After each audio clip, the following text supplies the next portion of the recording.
Persian cuisine. They are serving both Middle Eastern and Indian food.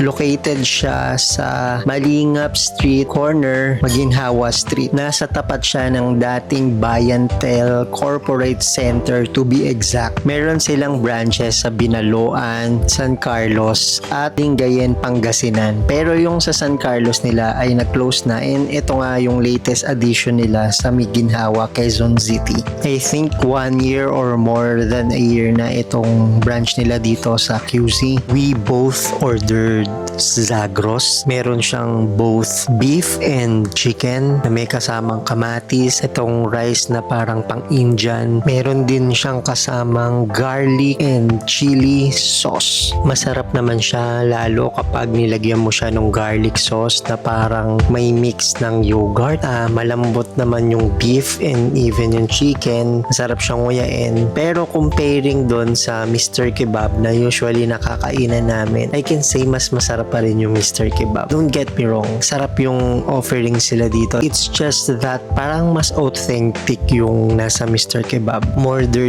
din yung wife ko ng frozen yogurt. Masarap siya na panulak dito sa kinakain namin. I can recommend Homa and yung mga food na sineserve nila dito. And the price is fair enough naman for the food na meron dito. And for me, kahit maparami yung kinain mo dito, hindi siya nakakasuya. Parang hindi nakakasawa yung pagkain. Yung mga Middle Eastern food talaga like this is parang masasatisfy niya yung cravings mo. So yun lang. Please do like, share, and subscribe for more content like this. Thank you and God bless us all.